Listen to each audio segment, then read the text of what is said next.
Bismillahirrahmanirrahim. Assalamualaikum warahmatullahi wabarakatuh. Waalaikumsalam warahmatullahi.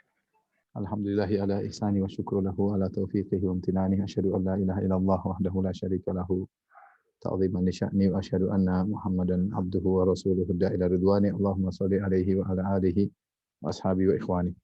Para dokter, para guru, para profesor yang dirahmati oleh Allah Subhanahu wa taala. Kita melanjutkan pelajaran kita dari hadis-hadis Al-Arba'in An-Nawawiyah, yaitu kumpulan hadis 42 hadis yang dikumpulkan oleh Imam Nawawi rahimahullahu taala, salah seorang dari muhaqqiqil madhab Syafi'i, pakarnya madhab Syafi'i, yang memiliki banyak kitab-kitab terkenal, di antaranya Riyadhus Shalihin, di antaranya Al-Arba'in Nawawiyah, di antaranya Al-Majmu' Syarhul Muhadzab, di antaranya Adzkar, ya. Beliau memiliki kitab-kitab yang terkenal yang tersebar di kalangan kaum muslimin, ya. Beliau mengumpulkan 42 hadis yang alaiha madarul Islam, yang dimana agama Islam berkisar 42 hadis ini, yang dimana siapa yang menguasai 42 hadis ini secara umum dia telah memahami Islam secara global, ya, secara global. Jadi kalau dikatakan bagaimana cara belajar Islam dengan singkat, ya pelajari hadis-hadis Arba'in Nawawiyah. Kalau Anda menguasai hadis Arba'in Nawawiyah dengan baik dan benar, insya Allah secara global Islam sudah Anda pelajari, tinggal Anda tambah lagi untuk lebih mendalam. Tapi secara global, poin-poin penting dalam Islam sudah dipahami melalui 42 hadis ini. Karena 40 hadis ini hadis-hadis pilihan dari ribuan atau puluhan ribu hadis, dipilih oleh Imam Nawawi 42 hadis ini, yang setiap hadis dikenal dengan Jawami'ul Kalim atau Jami'ul Kalim. Jawami'ul Kalim maksudnya hadis-hadis yang singkat namun maknanya sangat padat, dan demikianlah ciri khas hadis-hadis Nabi Shallallahu alaihi wasallam. Kalimat-kalimatnya ringkas tetapi maknanya sangat mendalam, dan tidak lain karena beliau adalah utusan Rabbul Alamin. Wa ma yantiqu 'anil hawa in huwa illa wahyu yuha. Beliau tidak berucap dengan hawa nafsunya, tapi dari wahyu yang diwahyukan kepadanya. Pada kesempatan kali ini kita sampai pada hadis ke-27, ya. Hadis yang menjelaskan tentang apa itu kebajikan dan apa itu dosa. Di sini pembahasan tidak begitu panjang, tapi kita akan bahas, ya. Saya mau masuk pada hadis ke-20 berikutnya 28, tapi hadis ke-28 sangat penting mengenai masalah bid'ah dan sunnah. Insyaallah kita tunda pada pertemuan berikutnya. Anin Nawas bin Sam'an radhiyallahu anhuma, dari sahabat An-Nawas bin Sam'an radhiyallahu anhuma, anin Nabi sallallahu alaihi wasallam qala, dari Nabi sallallahu alaihi wasallam beliau bersabda, al-birru husnul khuluq, bahwasanya kebajikan itu adalah akhlak yang mulia. Wal itsmu ma haka fi sadrik, atau ma haka fi nafsik. Adapun dosa itu adalah apa yang bergejolak di hatimu, kau tidak tenang dalam hatimu. Wa karihta an yattali'a alaihin nas, dan engkau tidak suka kalau orang-orang melihat atau mengetahui apa yang akan kau lakukan tersebut. Itulah dosa. Saya ulangi, kata Nabi, al-birru husnul khuluq, kebajikan adalah akhlak yang mulia.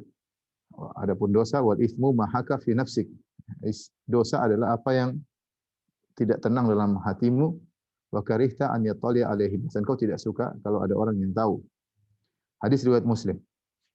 Hadis yang sahih. Kemudian hadis yang kedua dalam pembahasan yang sama, wa an Wabisah bin Ma'bad radhiyallahu anhu, dari Wabisah bin Ma'bad radhiyallahu anhu, qala, beliau berkata, ataitu Rasulullah sallallahu alaihi wasallam, aku mendatangi Rasulullah sallallahu alaihi wasallam, faqala, kemudian Rasulullah SAW berkata, jita tas'alu anil birri wal itsmi, wahai Wabisah, kau datang untuk bertanya tentang kebajikan dan tentang dosa. Qultu na'am, benar wahai Rasulullah, aku datang untuk bertanya kepada engkau tentang kebajikan dan dosa. Qala istafti qalbak, kata Nabi, tanyakanlah kepada hatimu, kepada qalbumu. Al-birra matma'anna ilaihi nafsu. Al-bir, kebajikan itu adalah yang jiwamu tenang padanya. Matma'anna ilaihil qalbu, dan qalbumu tenang. Kalau kau melakukannya kau tenang, tenteram. Itu tanda dari kebajikan. Wal itsmu mahaka fi nafsi, fi nafs, dan dosa adalah apa yang mengganjal di hati, yang kok gelisah di hati. Wa taraddada fi sadr, dan meragukan dalam dada.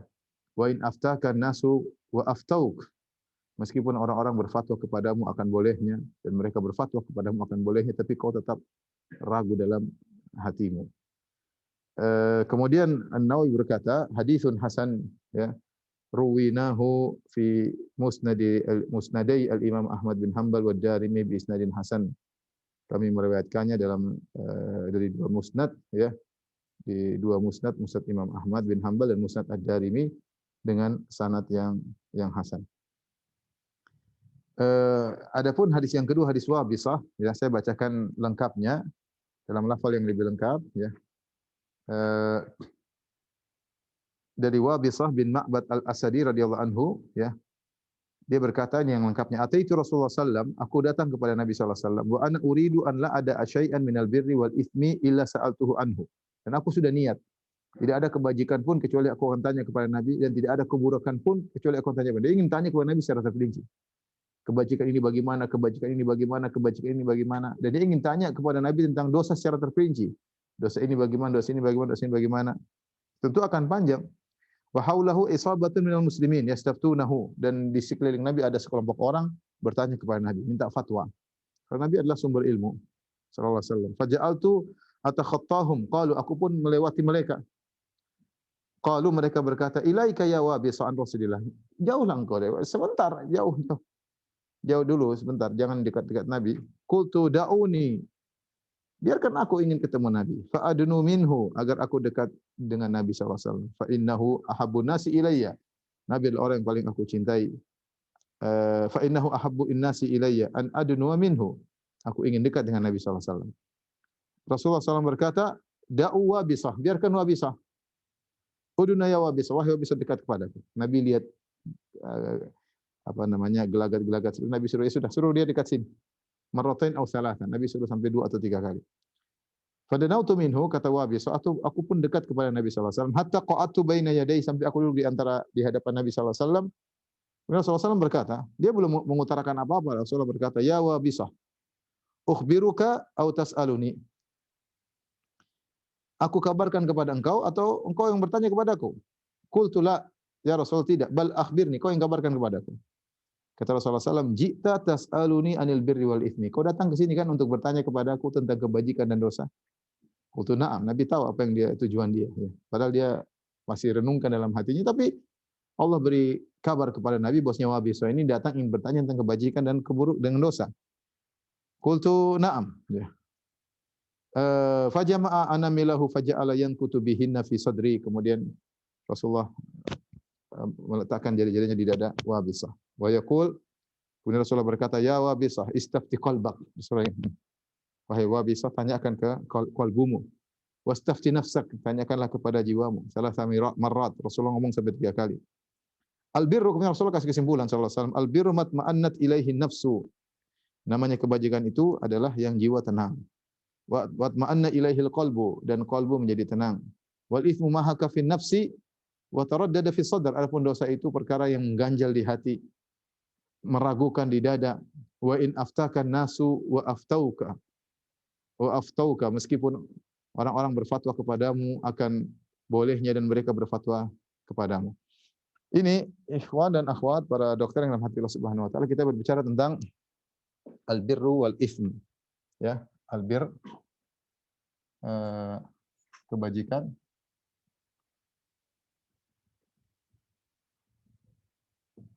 dan al-itsmu,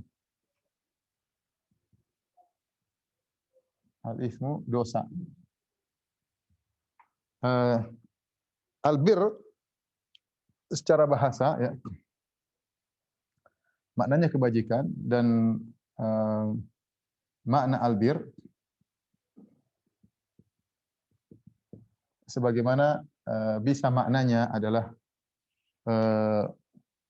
lawan jika albir, ya, maknanya adalah muamalah kepada manusia, ya, dengan baik. Di antaranya perkataan para ulama tentang birrul walidain, ya, yaitu berbuat baik kepada dua orang tua, birrul walidain, ya. Ini makna daripada albir, ya. Kemudian bisa artinya adalah ketaatan kepada Allah Subhanahu wa taala. Ketaatan kepada Allah Subhanahu wa taala. Ya. Seperti firman Allah Subhanahu wa taala, walakinnal birra man amana billahi wal yaumil akhir wal malaikah wal kitabi wan nabiyyin wa atal mala ala hubbihi dzawil qurba dan seterusnya wal yatamal masakin wabni sabil. Allah berfirman akan tapi kebajikan, perhatikan, walakinnal birra akan tapi kebajikan. Allah sebutkan setelah itu banyak, di antaranya man amana billah, beriman kepada Allah adalah albir kebajikan. Beriman kepada hari akhirat juga kebajikan. Beriman kepada malaikat kebajikan. Beriman kepada Alkitab kebajikan. Beriman kepada para nabi kebajikan. Memberi harta yang dia sukai kepada kerabat, kepada fakir miskin, kepada anak yatim, kepada ibnu sabil juga merupakan kebajikan. Di sini umum ketaatan kepada Allah, umum berkaitan dengan Allah atau dengan manusia. Ini jika albir disebutkan secara sendirian ya. Kemudian ada makna yang lain. Jika albir digandengkan dengan at-taqwa. Albir digandengkan dengan takwa.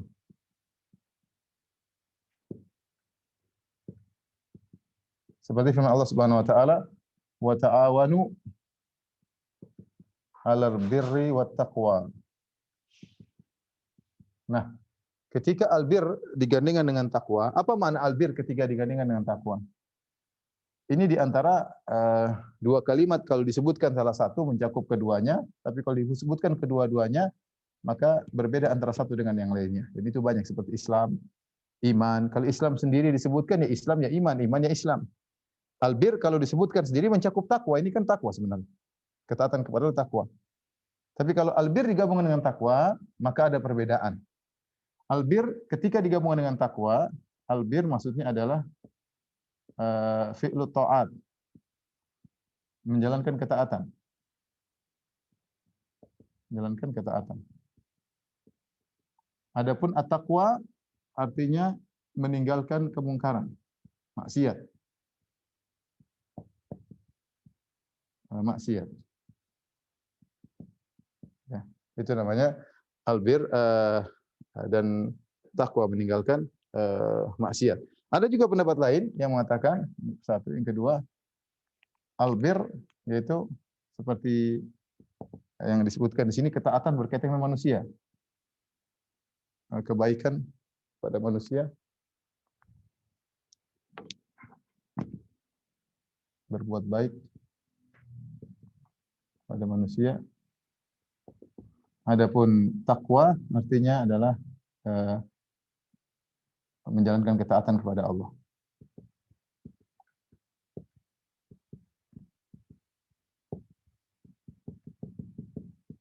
Ya. Ini secara apa namanya makna albir jika dia datang sendirian, ini ketika dia disebutkan sendirian, ya sendirian.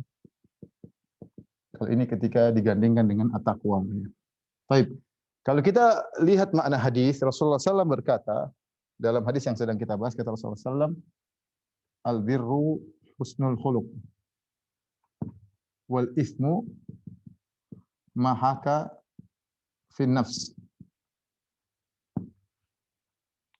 Kebajikan adalah akhlak mulia. Dosa adalah yang mengganjal di hati. Mengganjal di hati.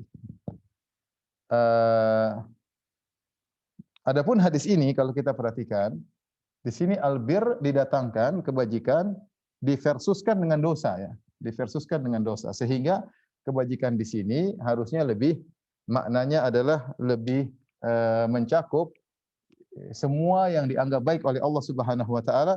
Makanya kebajikan di sini saya lebih condong maknanya adalah ini secara umum ketaatan kepada Allah. Ya, semua ketaatan kepada Allah adalah kebajikan. Ya, mencakup berkaitan dengan hak Allah, mencakup dengan berkaitan dengan hak manusia karena digandengkan dengan ism. Ya, al-ithm itu semua dosa yang dilarang oleh Allah, maka kebajikan semua yang diperintahkan oleh Allah.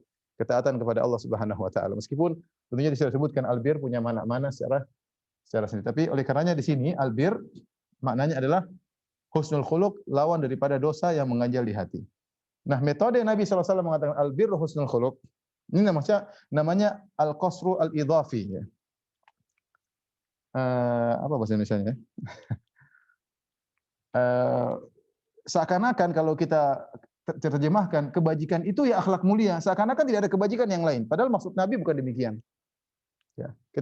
Makanya disebut oleh para ulama dengan al-qasrul idhafi, yaitu pembatasan tetapi pada tinjauan tertentu, tidak secara keseluruhan. Seperti Nabi dikatakan innama anta munzir, sungguhnya engkau adalah pemberi peringatan.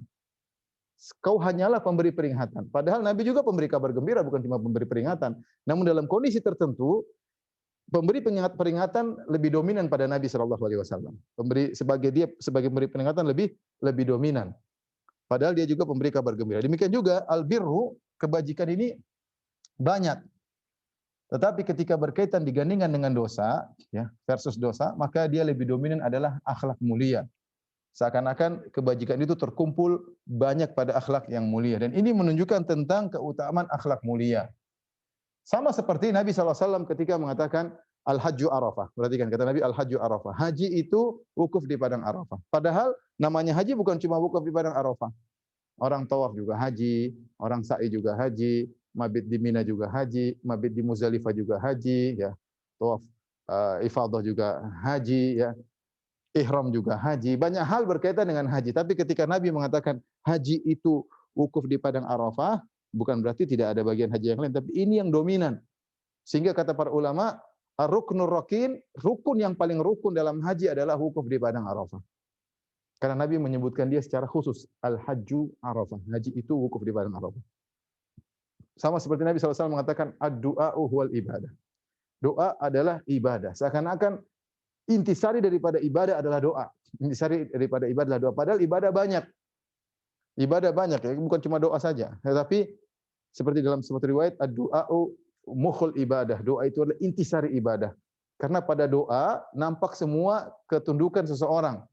Dia mengakui keagungan Allah Subhanahu wa taala, dia merendahkan dirinya, dia menangis, mengangkat tangan, mengaku dirinya miskin, mengaku dirinya hina dina, mengakui keagungan Allah. Disitulah nampak bukti dia seorang hamba.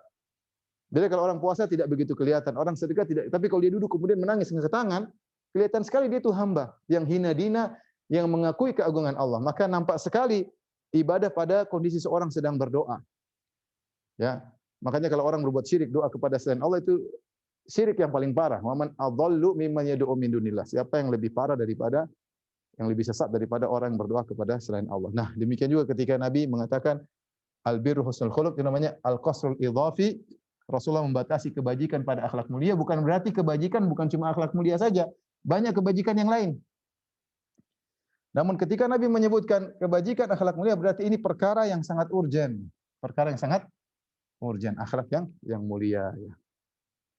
Baik, akhlak mulia itu maksudnya bagaimana? Akhlak mulia, Syekh Utsaimin rahimahullah dalam apa namanya, Arba'in Nawawiyah mengatakan akhlak mulia bisa berkaitan kepada Allah Subhanahu wa taala, akhlak kepada Allah. Kemudian akhlak kepada makhluk.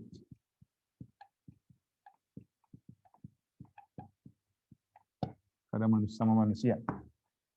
Kepada Allah, akhlak yang mulia bisa tercermin pada dua perkara kata Syekh Utsaimin rahimahullah, ya.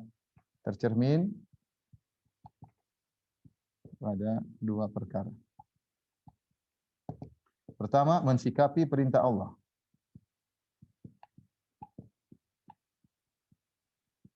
Perintah atau syariat Allah dengan lapang dada, tidak protes sama sekali.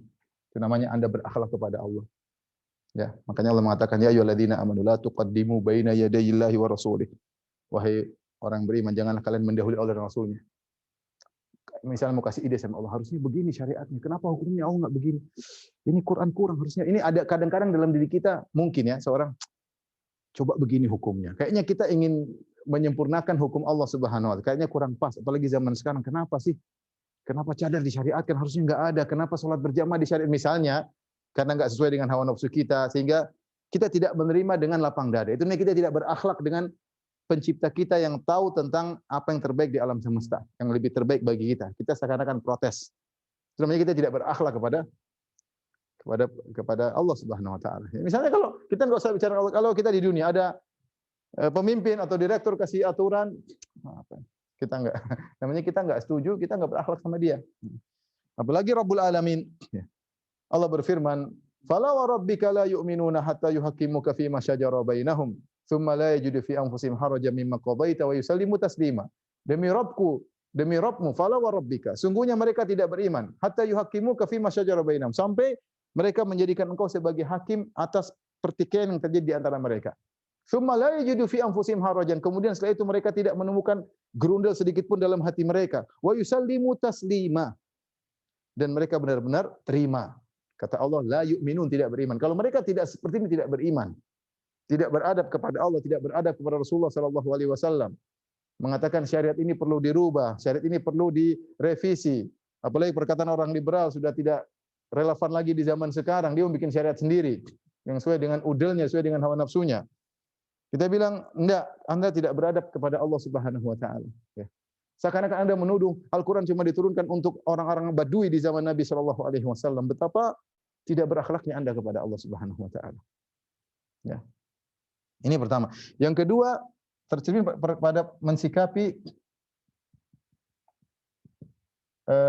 takdir yang buruk. Ini juga kita harus berakhlak. Dengan husnuzan kepada Allah Subhanahu wa taala, menerima bahwa yang beri keputusan Allah Subhanahu. Kita ada mungkin tidak kuat, tapi kita sabarkan diri kita. Jangan bilang, kenapa Allah bikin saya begini? Kenapa ada begini? Kenapa? Ya, namanya kita tidak beradab kepada Allah Subhanahu wa taala. Anda disuruh untuk berusaha menghadapi musibah yang datang, berusaha untuk berobat kayak, berusaha untuk cari solusi kayak, tapi Anda terima itu semua keputusan Allah Subhanahu wa taala. Adapun Anda kemudian mengeluh mengatakan ini kenapa Allah begini, kenapa begitu? Ya, maka ini tidak beradab kepada Allah Subhanahu wa taala. Makanya di antara dosa besar adalah niyahah, wanita yang meratap. Kenapa? Bentuk ratapan dia itu seakan-akan tidak terima keputusan Allah. Saya menangis, anaknya meninggal, ini dosa besar. Dosa besar. Kira seakan dia mengatakan Allah, kau seakan-akan dia tidak katakan langsung, tapi seakan ya Allah engkau zalim kepada saya, kenapa anak saya engkau ambil, misalnya demikian. Meskipun dia tidak ungkapkan, tapi intinya dia tidak terima dengan keputusan Allah, seakan-akan keputusan Allah tidak pada tempatnya. Ya, ini contoh. Makanya Rasulullah SAW mengatakan, man darabal khududa wa syaqqal juyuba wa da'a bid'awal jahiliyah, ya laisa minna. Bukan dari golongan kami orang tatkala terkena musibah, tampar-tampar pipinya, robek-robek bajunya dan menyuruh dengan suara jahiliyah, menunjukkan dia tidak berakhlak kepada Allah Subhanahu wa taala. Ini kita harus belajar akhlak kepada Allah, terutama dalam dua poin ini, mensikapi perintah atau syariat Allah dengan lapang dada. Kalau orang bilang haram ya sudah terima.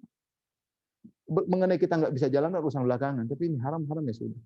Ini wajib ya wajib. Mau diapain? Allah lebih tahu. Cuma saya memang imannya belum sampai. Ya. Jangan kemudian kita protes, kita rendahkan, kita cari-cari alasan ya. Yang kedua, mensikapi takdir yang baik. Dengan baik. Adapun kepada makhluk, maka kita sudah sebutkan rukun akhlak mulia ada 3.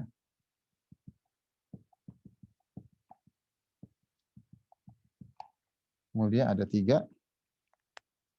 Yaitu sebagaimana perkataan para ulama, ya. Badlun nada,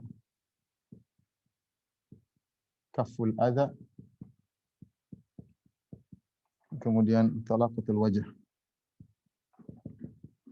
Ini akhlak mulia. Badlun nada, suka membantu orang lain. Artinya lapang bantu orang lain. Kaful adha, tidak mengganggu orang lain.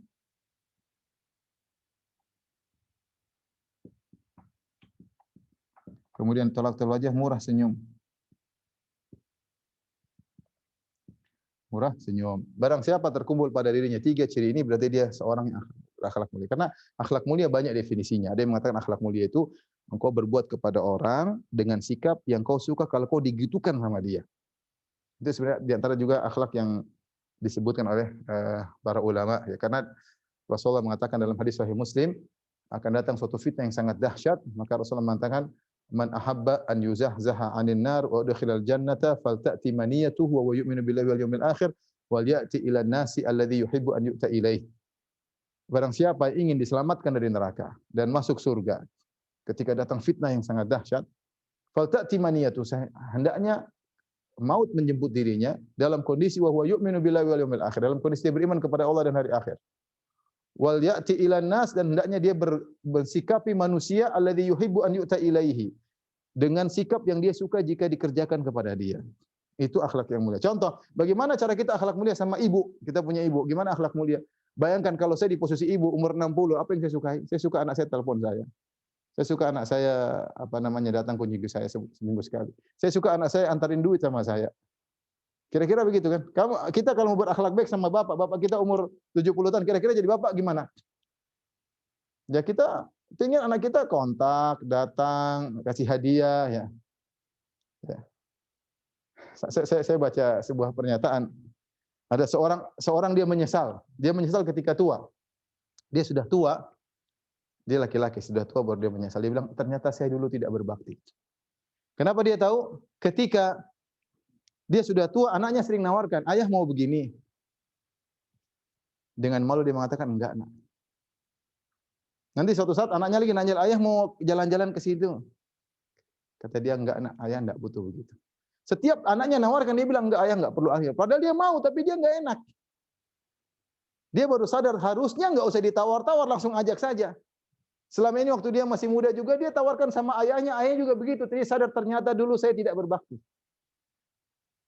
Harusnya enggak usah tawar-tawar, langsung ayah kita makan yuk, langsung begitu. Ayo kita tawar, orang tua terkadang punya rasa harga diri, ya, malu minta sama anak-anak. Mereka kita dulu kecil minta sama orang tua tidak malu-malu, minta beli ini, minta beli anu, minta ini. Orang tua beda. Ya. Maka jangan sampai itu tadi, kalau Anda ingin berakhlak sama orang tua, bayangkan Anda sebagai orang tua Anda. Bagaimana caranya? Itu berusaha kenali keperluan orang tua tanpa Anda harus tanya-tanya. Ini contoh ya. Gimana akhlak kepada orang yang mendolimi Anda? Ada orang dolimi Anda. Terus dia minta maaf. Kira-kira gimana? Posisikan Anda sebagai, kalau saya jadi dia bagaimana? Kira-kira kalau saya jadi dia, saya ingin dimaafkan. Iya tidak? Kalau kita maafkan. Sama. Bagaimana berakhlak mulia sama istri? Bayangkan kalau jadi istri, pengennya gimana jadi istri? Pengen dibelikan emas, dibelikan mobil, kalau bisa, kalau ada duit. Kalau nggak ada ya gigit jari. Gimana berakhlak mulia sama istri? Kira-kira kalau Anda jadi istri, apa yang Anda suka? Yang kita sukai suami kita sayang sama kita, kalau mau ngobrol sama kita, ya. Nah, kalau di rumah bisa canda itu namanya suami yang baik. Sama kalau istri ingin berakhlak sama suami, bayangkan seorang wanita seandainya saya jadi suami saya, kira-kira apa yang saya sukai? Apakah kalau suami saya bilang saya, apa ini mas mau bentak-bentak? Enggak. Sampai ada orang sampai nangis depan saya. Demi Allah nangis depan saya. Dia bilang, Ustaz, saya bilang sama istri saya, sayang, saya minta kewajiban biologis. Apa kata sering sampai dia cerita sampai dia nangis. Istri dia tidak mau melayani, saya bilang apa? Ya Allah, sampai saya nggak berani minta. Ya Allah, ini akhlak mulia kayak gini? Enggak, ini akhlak wanita penghuni neraka jahanam. Oleh karenanya kebajikan paling utama akhlak mulia. Paling gampang sederhana inilah, Anda suka membantu orang lain, tetangga, pada kakak, pada adik, pada istri, pada anak-anak, pokoknya bantu siapa teman, ringan tangan. Kalau bahasa kita apa? Ringan tangan bahasa Indonesia. Ringan tangan. Kalau bahasa Arab panjang tangan, ya. Panjang tangan bahasa Indonesia mencuri, tapi ringan tangan kalau bahasa kita. Kaful adza, tidak mengganggu, tidak suka ganggu orang, tidak suka nyinyir orang, tidak suka nyebut orang, tidak suka nyerang orang, sudahlah enggak usah, kita bukan gitu. Sedikit-sedikit nyinyir orang, merendahkan orang, enggak usah. Murah senyum. Murah senyum ini menunjukkan hati Anda beres. Kenapa Anda tidak mau senyum? Senyum kan nggak bayar. Beda kalau kasih duit kan bayar. Tapi kalau senyum, kenapa Anda tidak mau senyum? Padahal gratis. Karena Anda merasa depan Anda itu orang nggak perlu disenyumin. Tidak berhak untuk Anda senyumin. Itu orang depan Anda itu rendahan. Saya kalau senyum sama dia seakan-akan saya murahan. Jadi Anda pilih-pilih kalau mau senyum. Kalau sama nggak senyum itu kayaknya berat sekali. Seakan-akan kalau saya murah senyum, harga diri saya jatuh. Nabi SAW orang paling suka senyum. Apa kata Jarir bin Abdullah? Sejak saya masuk Islam, tidaklah Nabi lihat saya kecuali tersenyum. Tidaklah Nabi lihat saya kecuali tersenyum. Seakan-akan kalau kita murah senyum, seakan-akan kita rendah, jadi pasang wajah mengerikan, wajah sangar ya. Semua orang takut ya. Taib. Jadi inilah akhlak yang mulia. Dan ini kenapa Rasulullah SAW mengatakan kebajikan akhlak mulia, karena memang akhlak mulia ini apa ya, suatu hal yang kita bawa. Beda kalau kita sholat kan 5 menit, atau kita sholat taruhlah sholat malam mungkin setengah jam atau 1 jam, baca Quran taruhlah 15 menit, 30 menit. Setelah itu selesai. Tapi akhlak yang mulia Anda bawa setiap saat. Jadi argo pahala Anda jalan terus. Ketemu istri Anda berakhlak mulia, argo pahala jalan. Ketemu pembantu, akhlak mulia sama pembantu, argo pahala jalan. Ketemu teman, akhlak mulia, argo pahala jalan. Ketemu dosen, akhlak mulia. Ketemu murid, akhlak mulia. Jadi argo Anda jalan terus. Maka kelihatannya sepele, tapi barang siapa yang sudah sampai pada akhlak mulia, pahala dia paling cepat banyak. Cepat sekali. Lihat Nabi SAW berkata, khairukum khairukum li ahlihi. Sebaik-baik kalian yang terbaik bagi istrinya. Aku suami terbaik, kata Nabi SAW. Ya. Akmalul mu'mina imanan ahsanuhum khuluqa wa khairukum khairukum li ahli. Orang beriman yang paling sempurna imannya, yang paling baik akhlaknya. Ini kalau kita bilang apa? Penerapan daripada iman. Iman ya akhlak mulia. Kalau Anda imannya benar, insyaallah bantu orang lain mudah, tidak ganggu orang lain, murah senyum. Tapi ingat ya, dikerjakan semuanya ikhlas karena Allah ya. Bukan untuk riya, bukan untuk dipuji, bukan disanjung sama murid, bukan disanjung sama dosen, enggak. Tapi karena Allah Subhanahu wa taala. Nah, ini dalam hadis Nawas bin Sam'an, Rasulullah SAW mengatakan al-birru husnul khuluq. Kebajikan akhlak yang mulia ya. Kemudian dalam hadis berikutnya, hadis Wabisah radhiyallahu anhu, Nabi mengatakan kebajikan ya, ini sama dengan akhlak mulia. Dalam hadis Sam'an, dalam hadis Wabisah kata Nabi SAW, matma'anna ilaihin nufus. Ya. Matma'anna ilaihin nafs. Yang dimaksud akhlak mulia adalah yang jiwa tenang dengannya. Yang kebajikan itu yang jiwa tenang. Nah, kalau Anda ingin tahu ini boleh atau tidak, ini halal atau tidak, hati kita tenang. Kita melakukan, tenang, tenteram, insyaallah ini berarti baik ya. Kenapa? Karena hati kita tenteram ketika kita melakukannya. Baik. Sekarang kita bicara pada perkara yang kedua, dosa. Apa itu al-itsm? Rasulullah SAW mengatakan ma haka fin nafsi. Ini ciri pertama. Ciri pertama dosa. Ciri dosa pertama yang mengganjal di hati. Ciri yang kedua, wa karihta an yattali'a alaihin nas. Takut ketahuan orang. Kau tidak suka ketahuan orang, dilihat orang lain. Ini ciri dosa yang kedua. Yang kedua. Nah, dalam riwayat ini kata Nabi, istafti qalbak, tanyakan hatimu. Tanyakan hatimu. Dosa itu apa? Dosa itu ini. Mahaka fin nafs, yaitu jiwamu tidak tenteram, qalbumu gelisah. Yang kedua, kau tidak ingin orang lain tahu. Ya. Sebenarnya ikhwan dan akhwat yang dirahmati Allah Subhanahu wa taala, ini kata para ulama hanya berlaku bagi orang-orang yang jiwanya benar, bukan orang yang jiwanya rusak. Kalau orang jiwanya rusak, sudah dia ini enggak pakai kaidah. Orang yang suka dia joget-joget buka aurat di depan banyak orang, menurut kamu ini dosa atau bukan? Oh, saya tenang kok begini malah bahagia. Gimana mau bahagia? Seperti saya pernah lihat zaman dulu saya masih SMP atau SMA, ada wawancara terhadap seorang yang dia suka membuka auratnya, tapi waktu Ramadan dia pakai jilbab. Ditanya, "Pak, waktu joget-joget?" "Iya, karena saya ingin menyenangkan hati manusia dengan melihat apa yang saya lakukan." Menurut dia baik, itu enggak benar. Jadi yang menjadi aturan di sini berkaitan tanyakan kepada dadamu adalah orang yang masih normal hatinya. Ya, yang jiwanya masih normal. Adapun yang sudah rusak jiwanya dengan pemikiran filsafat, ya, atau dengan cinta kepada kemaksiatan, minum khamar terang-terangan, tidak punya malu, mujaharah bil terang-terangan bermaksiat, berzina, divideokan, disebarkan sama dia, manggung kemudian buka auratnya, joget-joget depan para laki, ya. Udah itu enggak jadi patokan, enggak bisa diamalkan ini. Enggak bisa diamalkan ini. Ikhwan akhwat yang dirahmati Allah Subhanahu wa taala, ini secara sederhana albir, dosa dan kebajikan. Jadi kalau ternyata kita ingin melakukan sesuatu, hati tidak mengganjal. Yang kedua, kalau orang lain tahu tidak jadi masalah, insya Allah tidak apa-apa berarti. Itu kebajikan. Baik. timbul pertanyaan, bagaimana cara mengenal ya? Cara mengetahui kebajikan dan dosa.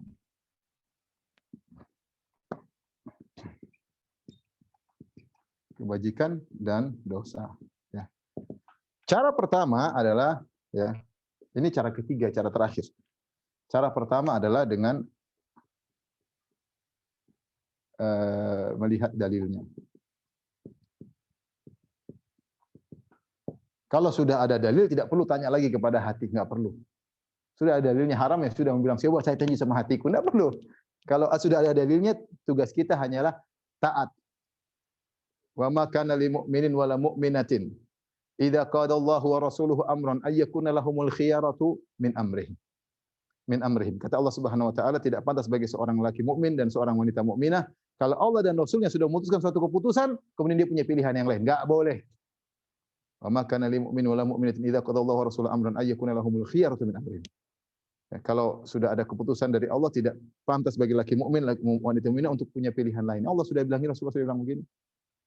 Tadi, fala wa rabbika la yu'minun, demi Rabbmu sungguh mereka tidak beriman.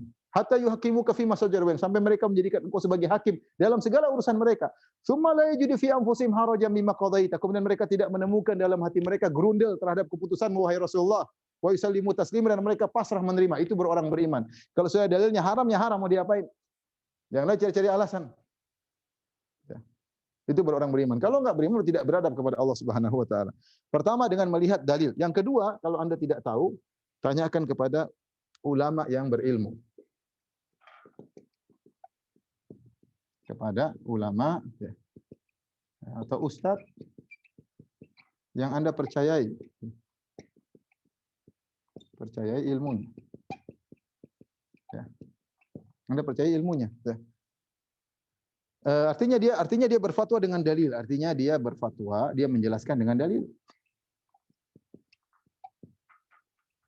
Bukan dengan perasaan ya, bukan dengan hawa nafsu.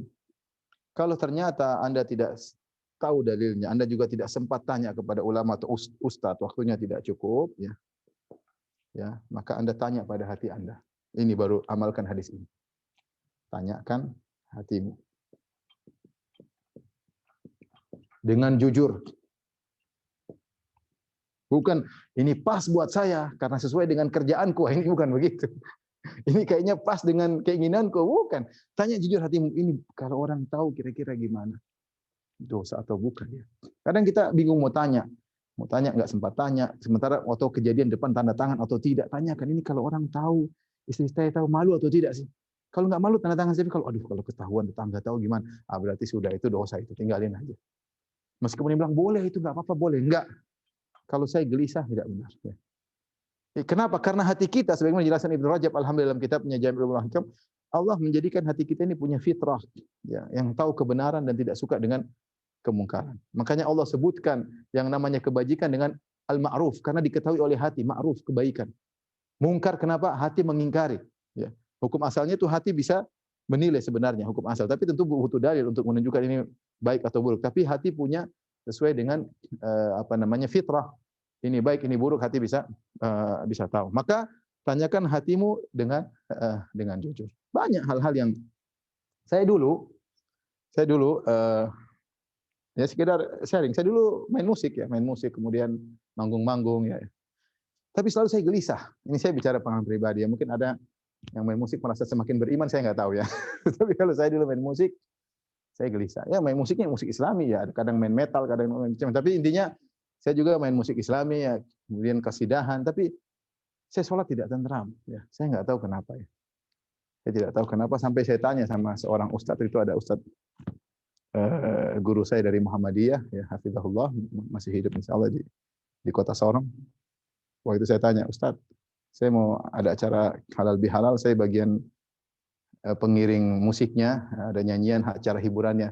Tapi kok saya merasa gini, gimana saya main atau tidak? Kata dia, musik itu haram. Saya kaget. Yang benar Ustaz.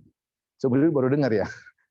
Ya tapi subhanallah, meskipun saya baru dengar seumur hidup musik itu haram, saya itu kelas 1 SMA atau kelas 2 SMA, saya lupa. Saya baru dengar musik itu haram baru dari mulutnya Ustadz itu. Hafizahullah ta'ala. Tapi saya mulai memikir, benar juga ya. Karena kalau saya lagi musik, dudang, azan saya berhenti, saya sholat. Tapi sholat gelisah, nggak tenang. Nggak tenang.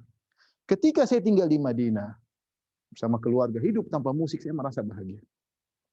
Datang ke mall, dengar murotal, memang musik itu nggak benar, bikin jiwa. Ya, maunya goyang terus, mau joget terus. Mungkin ada yang bilang, musik halal, joget halal. Iya. Tapi kalau ada orang meninggal sambil joget, kayaknya dibilang suul khotimah. Loh, kok suul khotimah? Ente bilang musik halal, joget halal. Tapi kalau orang meninggal joget, ente bilang ini meninggalnya nggak baik. Berarti fitrah Anda mengatakan itu nggak benar. Kalau orang joget-joget, kemudian dia kata lagi manggung joget-joget, kemudian mati misalnya. Apa kata orang? Aduh, matinya jelek. Padahal dia bilang musik halal, joget halal. Menunjukkan bahwasanya fitrah dia masih jalan. Itu nggak benar sebenarnya. Ya, nggak benar. Ya, masing-masing ya. Ini sekedar masukan pengalaman pribadi ya. Saya ngomong begitu karena setelah itu saya temukan dalil bahwasanya ulama ijma, 4 mazhab ijma bahwasanya musik hukumnya haram. Apalagi mazhab Syafi'i paling kencang. Makanya saya punya buku tentang ajaran mazhab Syafi'i yang ditinggalkan. Saya nukilkan situ pendapat ulama Syafi'i seluruhnya mengatakan musik haram. Seluruh ulama Syafi'i dalam buku-buku klasik mereka semuanya mengatakan musik, dan itu ijma 4 mazhab. 4 mazhab. Tanyakan dari pribadi, apakah kemudian joget-joget ya, kemudian goyang-goyang nambah iman ya, wallahu alam bisawab ya. Tapi intinya ini di antara hal-hal yang dijelaskan oleh Nabi SAW bahwasanya di antara ciri-ciri kebajikan adalah hati kita tentram ketika melakukannya. Ya dalam kerjaan kita hari-hari, mungkin kita nggak tanya ustaz, tapi ada sinyal dalam diri kita ini kayaknya nggak benar ya. Makanya Allah Subhanahu wa taala memuji an-nafsul lawwamah. Kata Allah, la uqsimu biyaumil qiyamah. Aku bersumpah kata Allah dengan hari kiamat. Wala uqsimu bin nafsil lawwamah, dan aku bersumpah dengan jiwa yang suka mencela. Di antara sifat jiwa suka mencela itu kalau ada yang enggak benar, sinyal dia gerak gemetar, deg-degan, ini menunjukkan ada enggak beres. Ada sinyal. Dia kasih tahu. Apalagi kalau seorang sudah maksiat, maka ini kenapa kau begini? Dia ada perasa penyesal, itu jiwa yang mencela dan itu baik. Jiwa yang baik yang ada sinyal menunjukkan itu tidak baik. Tapi kalau kita langgar lama-lama sudah hilang sinyal tersebut. Ya, tanda tangan ini korupsi, tanda tangan. Aduh, mana gelisah pertama? Pertama gelisah. Kedua gelisah semakin kurang. Ketiga lancar. Mana sini tanda tangan terus lancar. Sama, misalnya di ruangan mungkin sama cewek, kayaknya gelisah. Duk. Ya, cewek duduk berdua ngobrol. Lama-lama santai. Malah ketagihan. Padahal awalnya sinyal kasih tahu ini nggak benar. Jangan sampai ketahuan ini, jangan sampai ketahuan anu. Tapi ya lama-lama lewat. Sama seorang melihat sesuatu yang haram misalnya, dia pengen lihat, dia tambah sih gelisah. Jadi kalau ketahuan ini, lama-lama rasa malunya hilang. Lama-lama rasa malunya hilang. Dan Zimin kata sebagian orang, kalau awal-awal kita misalnya seorang melewati jalan yang ada duri-durinya atau ada beling-belingnya sedikit, dia akan hati-hati jangan sampai keinjak beling. Begitu sudah keinjak darah, udah sekalian aja katanya, enggak ada masalah. Itu orang kemaksiat gitu kadang-kadang. Awalnya dia begitu sekali terjumus, setan bilang sudah sekalian aja, sama aja, ya udah sekalian. Sehingga sinyal hilang, teguran hati juga hilang. Tadinya gelisah di hati, tidak, gelisahnya sudah hilang, sudah hati sudah mati atau hati sudah sakit. Demikian para dokter yang hati Allah Subhanahu wa taala yang disampaikan pada malam hari ini. Insyaallah kita lanjutkan pada kesempatan lain tentang pembahasan sangat penting tentang sunnah dan bid'ah. Wallahu a'lam bishawab. Saya kembalikan kepada moderator. Alhamdulillah, barakallahu fikum khair Ustaz atas paparan yang diberikan kepada kita semua. Semoga bermanfaat. Amin ya rabbal alamin. Baik, sebelum saya bacakan beberapa pertanyaan, saya mengingatkan kembali bahwa rekaman dari kajian ini dapat disimak kembali dalam channel YouTube ya Ukhuwah Pediatrik. Baik, sebelum pertanyaan dalam kolom chat, mungkin saya akan persilahkan ada yang raise hand, rupanya Pak Ustadz. Silakan Dr. Aisy di unmute Ukti Neni Nuraini. Silakan Dr. Aisy tolong di unmute ya. Assalamualaikum. Assalamualaikum warahmatullahi wabarakatuh. Waalaikumsalam warahmatullahi wabarakatuh. Izin bertanya Ustadz, gini, misal kita dulu itu pendosa gitu ya Ustadz, sering gitu gibah, terus pernah mengambil hak orang lain. Itu cara bertaubatnya gimana ya Ustadz? Maksudnya kan saya pernah baca katanya kalau dosa dengan manusia itu tidak akan terhapuskan dengan kebaikan apapun gitu. Ya. Sudah, Bu? Ya. Iya. Pada Ibu yang dirahmati Allah Subhanahu wa taala, jadi kalau kita pernah melakukan dosa-dosa, ya kalau dosa antara kita dengan Allah mudah, kita tinggal minta ampun pada Allah. Adapun dosa yang berkaitan dengan orang lain seperti ya tentu butuh perincian. Kalau itu mengambil harta orang harus dikembalikan. Mengambil harta orang harus dikembalikan. Kalau memungkinkan untuk kita mengenal orangnya, kita kembalikan. Ya. Kalau tidak, misalnya kita malu, kita bisa lewat surat kosong atau bisa langsung transfer ke rekeningnya misalnya, kita kembalikan haknya dan kita kasih tahu misalnya dengan saya pernah mengambil barangmu, mohon maaf dengan surat kaleng atau apa gampangannya lah. Kita minta ampun dan kemudian kita istighfar kepada Allah Subhanahu wa taala, semoga kita diampuni oleh Allah Subhanahu wa taala. Ini kalau kita mengambil barang orang. Kalau kita menjatuhkan harkat martabatnya, kita tuduh dia yang tuduhan tidak benar, maka kita harus perbaiki. Kita memperbaiki citra dia yang sudah kita rusak. Di antaranya kalau kita menggibah seseorang.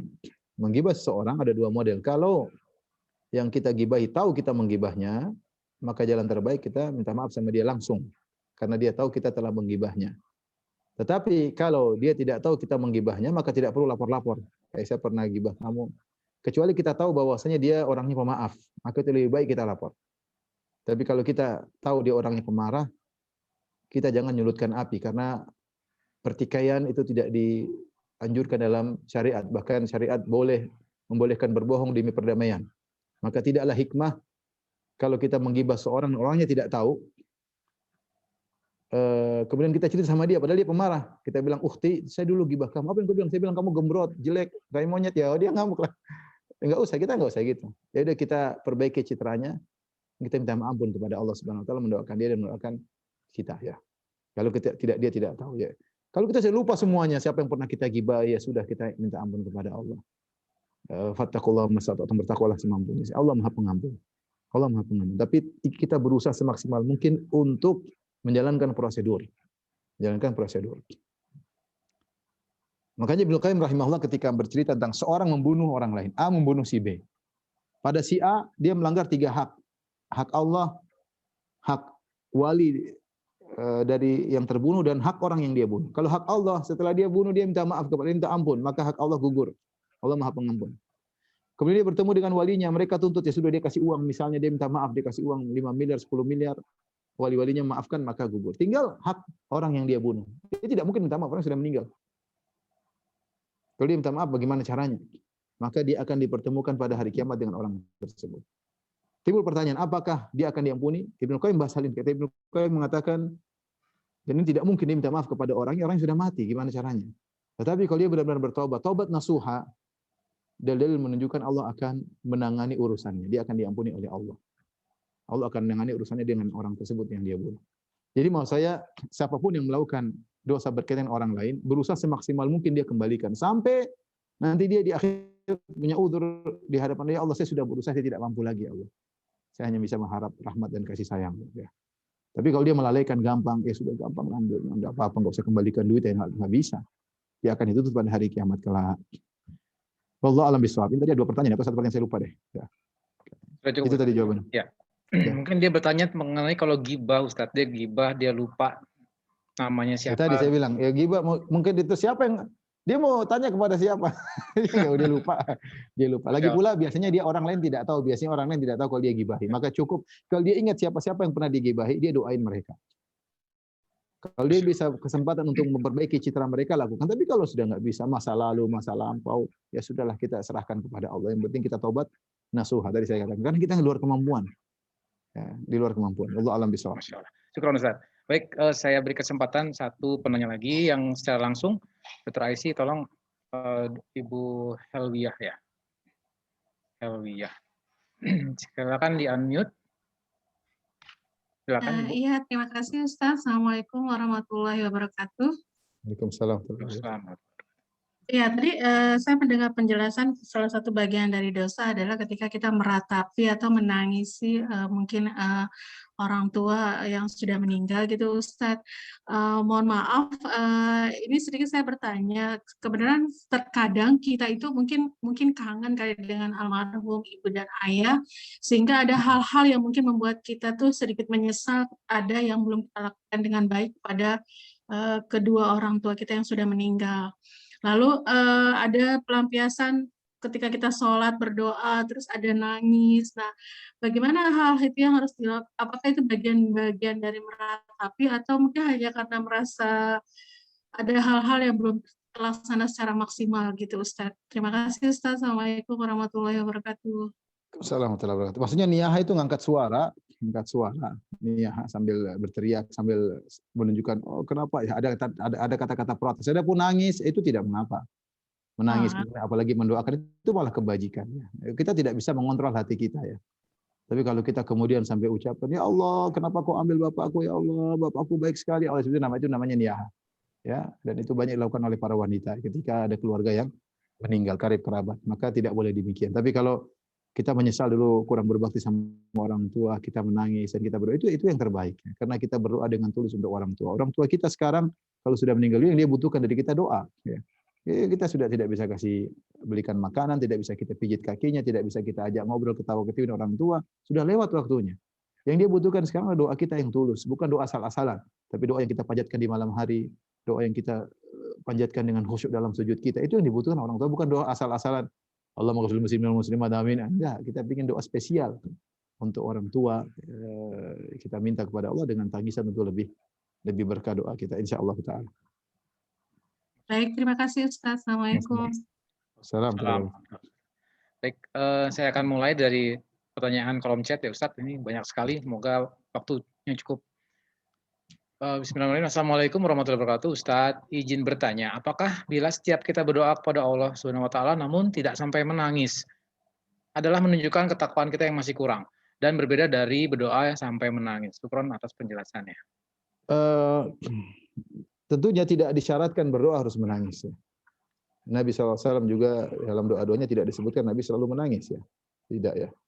Demikian juga yang terkenal suka menangis Abu Bakar radhiyallahu anhu. Umar tidak dikenal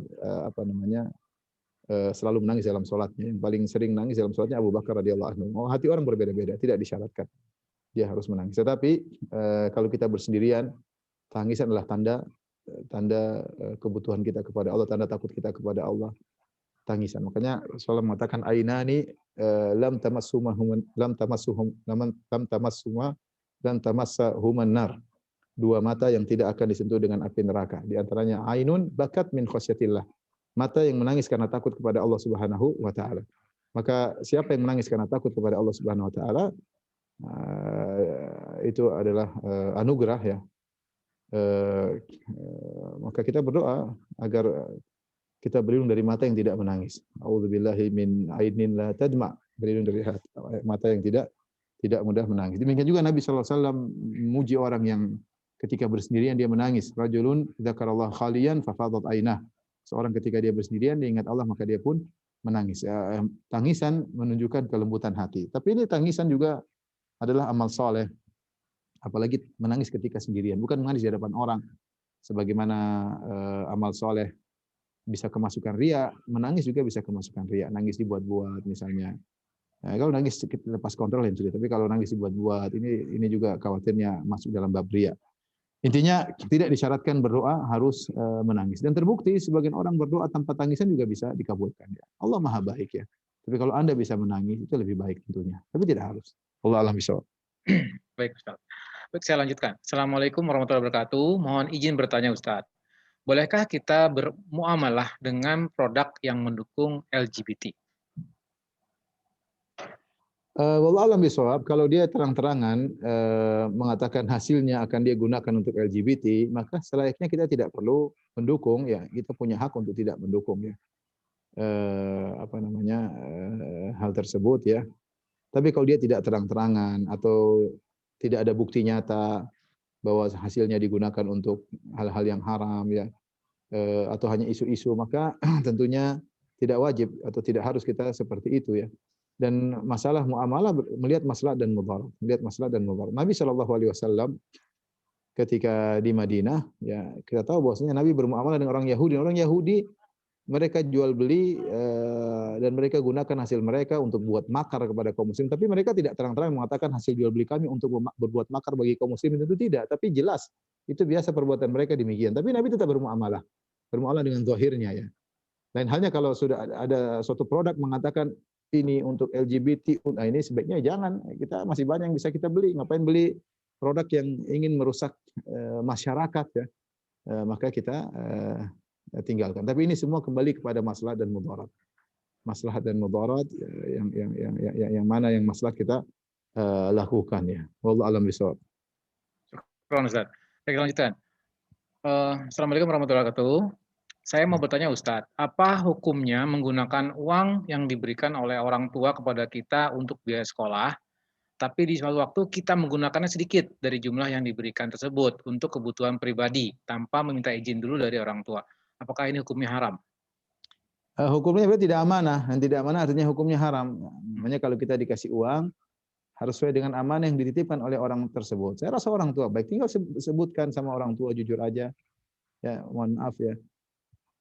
Kemarin ibu saya gunakan uang ibu ya untuk begini karena kepepet Bu, jadi maka saya gini-gini ya, insya Allah orang tua kita baik. Yang penting kita pandai ngatur kata-kata ya, datang orang tua mijit dulu, Bu saya mau ngaku sesuatu, jangan marah ya, gimana lah orang tua insya Allah enggak, buktinya dikasih duit namanya orang tua baik ya, diomelin sabar aja, nangis itu selesai insya Allah. Macam orang tua, daripada kita bohong-bohongin orang tua nanti bohong sedikit lama-lama banyak ya. Jadi tidak boleh menggunakan uang orang tua yang amanahkan kepada kita di luar pada amanah yang diamanahkan. Wallahu a'lam bishawab. Terima kasih Ustaz. Saya lanjutkan. Bismillahirrahmanirrahim. Apakah setiap dosa menimbulkan ganjalan di hati? Sebab dalam kehidupan sehari-hari, sering orang yang berdosa kelihatan tenang-tenang saja. Misalnya, Fir'aun berdosa membunuh bayi, tapi Fir'aun tenang-tenang saja. Tidak ada bukti ada ganjalan di hati Fir'aun. Begitu pula sekarang ada penguasa yang menzolimi atau berdosa terhadap rakyatnya tampak hidup tenang-tenang saja dan tidak ada bukti ganjalan di hatinya. Pertama kita nggak tahu hatinya Firaun, dia tenang-tenang atau dia sedih gelisah. Kedua mungkin hatinya sudah mati. Hatinya sudah mati ya sudah. Ibnu Abbas pernah ditanya. Ya Ibnu Abbas, orang Yahudi mengatakan mereka kalau sholat mereka khusyuk. Kalau kita sholat kita nggak khusyuk, mikir pasar, mikir Yahudi kalau sholat khusyuk, nangis-nangis macam-macam. Kata Ibnu Abbas, kaifa ya'ti syaitan ala qalbin kharib. Ngapain setan datangi hati yang sudah hancur? Kita ini yang digoda, mereka nggak perlu digoda. Jadi maksud saya kalau hati sudah mati tidak merasakan itu semua ya. Bisa jadi orang kelihatan tenang tapi gelisah ya. Kita lihat orang-orang non muslim sebagian mereka kelihatan tenang, banyak mereka bunuh diri, banyak mereka menderita ya. Banyaklah cerita-cerita seperti itu. Tapi intinya masalah tadi mengganjal di hati itu bagi orang yang hati, tadi sudah kita jelaskan, bagi hatinya yang masih normal dia akan ada sinyal. Tapi kalau sudah nggak ada sinyal ya dia malah hatinya gelisah kalau tidak minum obat terlarang, dia hatinya gelisah kalau tidak berzina, dia hatinya gelisah kalau tidak minum khamar, dia tidak hatinya gelisah kalau tidak nonton film haram misalnya, ya itu sudah rusak hatinya. Ya. Wallahu a'lam bishawab. Pertanyaan terakhir kapan, Dok?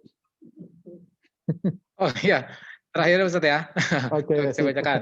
Assalamualaikum warahmatullahi wabarakatuh. Ustaz, izin bertanya mengenai dosa nih Ustaz. Kenapa Allah membiarkan hamba-hambanya yang jelas memiliki dosa hidup di dunia? Padahal semua manusia memiliki dosa hidup di dunia ini. Maksudnya mungkin kenapa Allah biarkan iblis masih hidup begitu maksudnya? Saya ulangi Ustaz. Coba diulang. Halo. Gangguan sinyal. Ustaz Wiranda? Iya. Ada suara nggak? Halo. Ya, saya ulang. Assalamualaikum Ustaz, izin bertanya, kenapa Allah membiarkan hamba-hamba yang jelas memiliki dosa hidup? Nah, iya. Intinya Allah alam bisawab. Kedengaran Ustaz? Ya, kedengaran.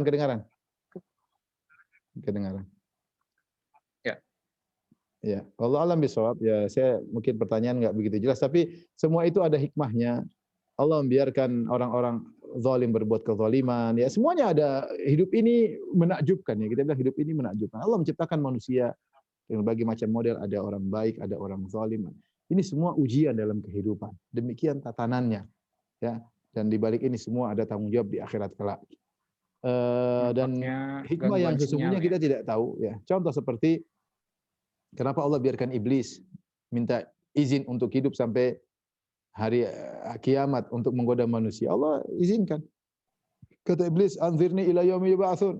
Ya Allah, izinkan aku untuk sampai hari kebangkitan. Aku ingin menggoda manusia. Allah izinkan. Karena memang ada apa namanya? Ada ujian hidup. Ada iblisnya, ada Fir'aunnya, ada Jibril, ada Musa alaihissalam, ya. Ada Abu Jahal, ada Abu Lahab, ada Nabi Muhammad SAW. Demikian Allah dalam kehidupan ini ada pertarungan sira' bainal haq wal batil, pertarungan antara kebenaran dengan kebatilan, dan itu berlangsung terus, ya. Sampai hari kiamat. Dan hidup ini adalah ujian, ya. Adapun ada orang bermaksiat, Allah biarkan hidup, ya semoga dia sadar. Allah Al-Halim, Allah Al-Halim itu tidak segera, kata Allah, walau akhadallahu an-nasa bidzulmihim ma taraka 'alaiha min dabbah. Kalau Allah menghukum manusia setiap berbuat dosa mati, setiap dosa mati, tidak ada orang di atas muka bumi ini hidup. Tapi walakin yuakhiruhum ila ajalin musamma, tapi Allah tunda sampai waktu yang telah Allah tentukan. Ada kesempatan mereka untuk sadar. Di antara mereka ada yang taubat, ada yang zalim semakin parah. Itu semua rahasia Allah Subhanahu wa taala. Adapun hikmah yang sungguhnya saya tidak tahu, ya. Tentunya ada hikmah di balik itu, tapi akal kita tidak sampai. Demikian para dokter yang rahmati Allah Subhanahu wa taala, apa yang saya sampaikan kurang lebih saya mohon maaf. Semoga Allah Subhanahu wa taala menjadikan kita hamba-hamba yang berakhlak mulia, dan semoga Allah memaafkan dosa-dosa kita dan masuk kita dalam surganya. Amin ya rabbal alamin. Wabillahi taufiq wal hidayah. Assalamualaikum warahmatullahi wabarakatuh. Waalaikumsalam warahmatullahi wabarakatuh. Warahmatullahi wabarakatuh. Terima kasih Pak Ustadz. Pak Ustadz atas penjelasannya, ya.